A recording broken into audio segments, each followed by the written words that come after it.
Deus lhe abençoe. Seja fiel a Deus, ame a Deus de todo o seu coração, ande com Ele. E eu tenho certeza que muitas obras lindas de Deus ainda se realizarão na sua vida também. Vamos orar juntos? Antes da gente estudar a palavra, pense em Deus comigo.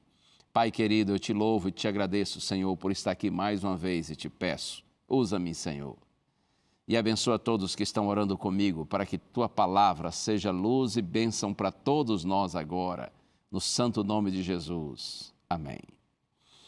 Muito bem, hoje nós temos mais uma pessoa cuja vida ou cuja história é objeto de nosso estudo, e eu estou pensando em uma mulher cujo nome não foi revelado na Santa Bíblia. Ela é apenas apresentada como uma mulher cananeia ou uma mulher de Canaã. Apesar do seu nome não ter sido mencionado, sua fé foi exaltada. Eu convido você para o Evangelho de Mateus, capítulo 15, versos 21 a 28. Eu disse Evangelho de Mateus, capítulo 15. Aqui está o relato dos versos 21 a 28, mas eu vou ler inicialmente os primeiros versos 21 e 22. Antes, só um esclarecimento. Esse diálogo entre Jesus e a mulher samaritana, aliás, a mulher cananeia, esse diálogo pode deixar dúvidas se ele não for bem compreendido. Mas acredite, ele, sendo bem compreendido, ele se torna, assim, extremamente esclarecedor, confortante e lindo. Eu quero convidar você, então, para o texto. Vamos começar aqui. Mateus, capítulo 15, versos 21 e 22. Saindo dali, Jesus foi para a região de Tiro e Sidom. E eis que uma mulher cananeia, que tinha vindo daqueles lados, clamava: Senhor, filho de Davi, tenha compaixão de mim. Minha filha está horrivelmente endemoniada. O texto diz que uma mulher que vinha da região de Tiro e Sidom, era uma região montanhosa na fronteira entre o norte da Galileia e a antiga Fenícia, hoje Líbano. Observe que o início do capítulo 15, aqui no início do capítulo 15, está escrito que líderes religiosos de Israel, no caso os fariseus e os escribas, que por sinal se achavam muito santos, aqui no início do capítulo 15 eles estão perseguindo Jesus e os seus discípulos. E eles fazem uma acusação a Cristo e aos discípulos. Eles dizem assim: por que os discípulos do Senhor transgridem a tradição dos anciãos? Aí Jesus olha para eles e faz uma pergunta também. Muitas vezes Jesus gostava de responder com perguntas. Cristo disse assim: e vocês? Por que vocês transgridem o mandamento de Deus? E aqui no verso 7, Jesus diz assim: hipócritas, bem profetizou Isaías a respeito de vocês, dizendo, agora versos 8 e 9, este povo me honra com os lábios, mas o seu coração está longe de mim. E em vão me adoram, ensinando doutrinas que são preceitos humanos. Jesus está chamando os líderes religiosos de Israel de hipócritas. Veja que entre os que se achavam santos, também viviam os hipócritas. Os líderes do seu próprio povo o estão desprezando. Por outro lado, entre aqueles que os judeus consideravam hipócritas, também viviam os santos.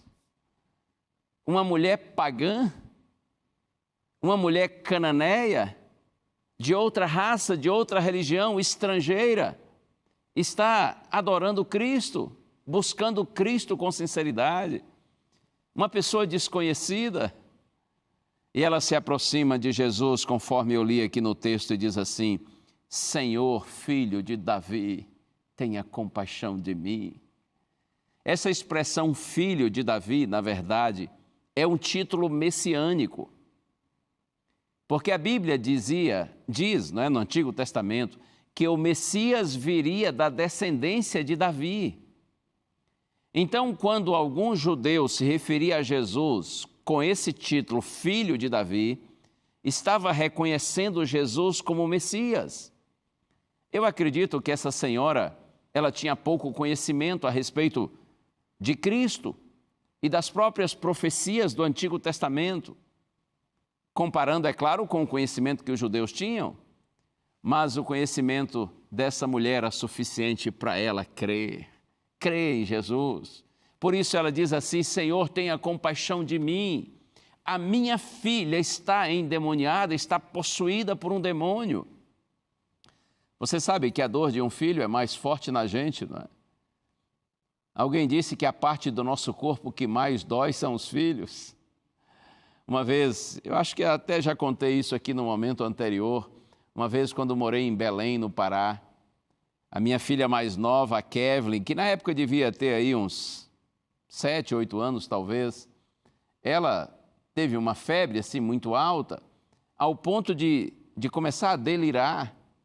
E nesse dia a minha esposa, por sinal, estava hospitalizada, estava doente, estava internada no hospital e eu estava só com as minhas filhas em casa.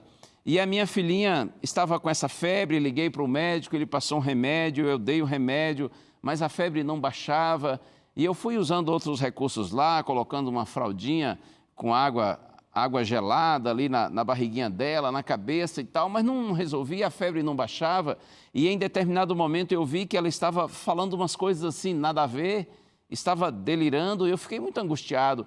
E eu me lembro que eu me ajoelhei ao lado da cama dela e fiz uma oração até esquisita, nem sei por que orei dessa maneira, mas no meu desespero eu orei e disse assim: Senhor, tenha misericórdia, ela não aguenta, ela é pequenininha, magrinha, ela não vai resistir. Tira, Senhor, essa febre dela e coloca em mim, porque eu posso, eu sou forte.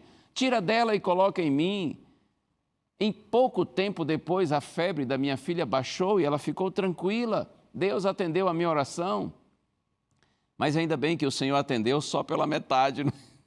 O Senhor atendeu só 50%, porque Ele tirou a febre da minha filha e não colocou em mim. Deus é misericordioso. E Ele sabe quantas vezes nós, pais, sofremos por causa do sofrimento dos nossos filhos. A mulher estava angustiada e ela correu para Jesus, ela disse: Senhor, socorre-me, a minha filha está endemoniada. E agora eu vou ler aqui a partir do verso 23 a 25, está escrito assim: Jesus, porém, não lhe respondeu palavra. Então os seus discípulos, aproximando-se, disseram: mande-a embora, pois vem clamando atrás de nós. Mas Jesus respondeu: não fui enviado, senão as ovelhas perdidas da casa de Israel. Ela, porém, veio e o adorou, dizendo: Senhor, me ajude. A mulher clama, pede a Cristo que ajude sua filhinha endemoniada. E o texto bíblico diz que Jesus não respondeu palavra alguma. Ouviu, mas não respondeu. Quanta insensibilidade! Ora, Cristo sendo insensível com uma pessoa que clama, que pede ajuda, estranho isso, não é? Sabe que um rabino tradicional, com uma mentalidade judaica exclusivista, provavelmente não atenderia. Mas e Jesus? Como Cristo poderia desprezar aquela senhora? Veja que os discípulos, eles não compreenderam a indiferença de Cristo, porque os discípulos estavam acostumados a verem Jesus sempre sendo muito solícito, muito bondoso para com todas as pessoas, independentemente de quem fossem. E diante da indiferença de Jesus, eles ficaram impacientes e deram um conselho errado para Jesus. Eles disseram assim: Senhor, já que o Senhor não vai atendê-la, uma vez que ela vem clamando atrás de nós, mande-a embora. Aqui tem uma lição para a gente: quando você não compreender, é melhor se calar e esperar, não é? Tenha calma. O silêncio de Deus não é sinal de indiferença, de desinteresse ou desprezo. Se Deus está em silêncio, algum propósito superior existe. Não existe nenhuma oração sincera que pode escapar dos lábios de um filho de Deus, ou mesmo dos nossos pensamentos, sem que não atraia o imediato interesse do Senhor.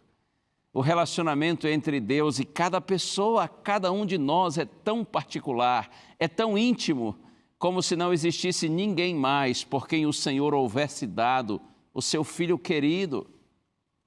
Você já orou, já suplicou e o céu se fechou? Já aconteceu isso com você? Comigo já. Provavelmente com você também. Houve silêncio total, como se ninguém ouvisse a sua voz, nenhuma resposta. Acredite, meu amigo, minha amiga, receber resposta imediata às nossas orações, isso é ótimo. E acontece muitas vezes. Mas o que confirma a verdadeira fé é quando mesmo sem as respostas que nós desejamos, nós continuamos crendo no Senhor. Fé não é ver, ouvir ou sentir, mas crer. E aí Jesus disse assim para os seus discípulos: eu não fui enviado senão as ovelhas perdidas da casa de Israel. Como se ele dissesse assim: eu devo desenvolver a minha missão em Israel, entre os judeus. Mas eu creio que aquelas palavras de Cristo, na verdade, tinham como propósito apenas dar um tempinho para que a mulher se aproximasse mais. E a Bíblia diz que ela se aproximou e adorou o Senhor. E ela suplicou: Senhor, tenha misericórdia de mim, da minha filha, ela está endemoniada. Veja que a mulher adorou a Deus, mesmo sendo ignorada a princípio, e depois sendo excluída. Mesmo sem entender, ela decidiu adorar a Deus. Isso me faz lembrar Jó. Você conhece a história de Jó? Sofreu tanto, não é? Passou por tantos momentos complexos, tantas perdas. Ele não entendia porque Deus estava permitindo que tudo isso acontecesse, mas ainda assim ele se joga no chão, adora a Deus e diz assim: bendito seja o nome do Senhor. Um exemplo de confiança em Deus, de perseverança. E foi isso que a mulher fez. Apesar de ter sido a princípio ignorada e ter se sentido excluída quando Jesus diz: o meu trabalho está restrito às ovelhas perdidas da casa de Israel, a mulher persevera na sua busca de Cristo. Vocês me buscarão e me acharão quando vocês me buscarem de todo o coração. É a promessa de Deus para nós através do profeta Jeremias. E Jesus ainda disse: todo aquele que pede recebe, o que busca encontra, e a quem bate, a porta se abrirá. Jesus também falou: que vem a mim, de modo nenhum o lançarei fora. A mulher adorou Jesus. Veja que esse adorar revela o seu reconhecimento de que Jesus era divino. Para aquela senhora, Jesus não era apenas um Messias político, mas era o próprio Deus a quem ela podia e devia prestar a adoração. Para muitos judeus, Jesus era apenas um Messias político, mas para aquela senhora não. Por isso ela adorou Jesus. E você quer ver a sequência do texto? Mateus 15. Agora eu vou ler os versos 26 a 28. Jesus respondeu: não é correto pegar o pão dos filhos e jogá-lo aos cachorrinhos. A mulher disse: é verdade, Senhor, que os cachorrinhos comem das migalhas que caem da mesa dos seus donos. Então Jesus exclamou: mulher, que grande fé você tem, que seja feito como você quer. E desde aquele momento a filha dela ficou curada.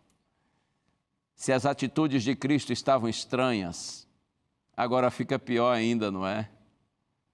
Jesus diz assim: não é correto pegar o pão dos filhos e lançá-lo aos cachorrinhos. No caso aqui, o pão, uma referência às bênçãos trazidas pelo Messias, especialmente a bênção da salvação. Não é correto pegar o pão dos filhos, e nesse caso os filhos, uma referência aos judeus, aos descendentes de Abraão. Ora, disse Cristo, não é correto pegar o pão, as bênçãos dos filhos dos judeus e lançar aos cachorrinhos? Então, e quem está no lugar dos cachorrinhos aí? Os não-judeus, chamados gentios, estrangeiros, pagãos, idólatras, indignos das bênçãos. E a mulher estava nesse grupo porque ela era uma estrangeira. Não é correto pegar o pão dos filhos e lançá-lo aos cachorrinhos. Primeiro Jesus ouviu a mulher clamando e ignorou. E como é ruim quando a gente se sente ignorado por alguém, especialmente por alguém a quem nós recorremos buscando ajuda. Depois Jesus diz que não veio para ela, só para o seu povo. Parece seletivo, exclusivismo. E terceiro, Jesus diz que não há bênção para ela. E a identifica, a ela e a sua filha, como cachorrinhos, desprezo completo, uma rejeição franca. E aí, o que fazer? O que você faria se estivesse no lugar dessa senhora? Você abandonaria Cristo? Você se revoltaria contra Ele? Mas olha a atitude da mulher. Isso é impressionante, não é? Ela disse assim: é verdade, Senhor, pois os cachorrinhos comem das migalhas que caem da mesa dos seus donos. Chamar de cão era um insulto mortal. Os judeus diziam assim: os cães gentios, cães infiéis. Os cães eram sujos, animais das ruas, moradores das ruas, muitas vezes doentes. Não como contexto que a gente vive hoje, em que os cães são tão bem tratados, não é? Na maioria das vezes. Mas observe o tom da voz e a forma de Cristo falar. Jesus diz assim: os cachorrinhos. Os cachorrinhos, não é lícito, não é correto pegar o pão dos filhos e lançá-lo aos cachorrinhos. E a mulher diz assim: Senhor, eu sei que não sou filha, eu não sou digna, eu não mereço estar à mesa, mas me deixa estar embaixo para pegar só uma migalha que cair, só um pouquinho, e será suficiente para mim, para minha filha. Eu não estou pedindo ao Senhor o pão dos filhos, só a migalha dos cachorrinhos. Ei, quanta humildade, quanta sinceridade, persistência. Que oração eloquente feita por essa senhora. Isso é incrível, não é? Isso é muito bonito. E aí, diante da declaração da mulher, Jesus exclama e diz assim: mulher, que grande fé você tem, que seja feito como você quer. E desde aquele momento a filha dela ficou curada. Acredite, a fé toca o coração de Deus, não importa quem seja o suplicante, não importa a sua nacionalidade, sua etnia, sua geografia, não importa a sua religião, seu sexo, sua idade, não importa a sua condição intelectual, social ou econômica. A confiança em Deus move a mão de Deus em nosso favor. A fé honra a Deus e Deus honra a fé. A fé não se explica, a fé se experimenta, a fé se vive. Eu gosto de pensar que a fé é morta para a dúvida, é surda para o desânimo e é cega para as impossibilidades. A verdadeira fé não vê nada além da grandeza de Deus. A fé vê o invisível e crê no impossível. Na carta aos Hebreus, capítulo 11, verso 1, está escrito assim: a fé é a certeza de coisas que se esperam e a convicção de fatos que não se veem. E no verso 6, sem fé é impossível agradar a Deus, porque é necessário que aquele que se aproxima de Deus creia que Ele existe e que Ele recompensa aqueles que o buscam. Deus pode, porque Deus é poderoso, e Deus quer, porque Deus é bondoso. Quando você busca Deus, tenha em mente isso. Ele não só pode abençoar você, porque Ele tem todo o poder, mas Ele quer lhe abençoar, porque Deus é gracioso, Ele é bondoso, Ele é misericordioso. Sim, mas como compreender essas palavras de Jesus a essa senhora? Por favor, ouça isso. O silêncio e a recusa inicial de Cristo tinham o propósito de dar àquela senhora a oportunidade de exercer e de revelar a sua fé. para que os discípulos ouvissem, vissem e compreendessem que fora de Israel também havia gente temente a Deus e com uma genuína fé. Os discípulos que seriam enviados por Deus se tornariam apóstolos. Eles precisavam expandir a visão e vencer o preconceito e a soberba. Afinal, eles receberiam uma missão global, uma missão mundial. Eles deveriam ir a toda a nação, a todo mundo, anunciando as boas novas de salvação. Mas os discípulos de Cristo, eles tinham uma mente fechada e preconceituosa.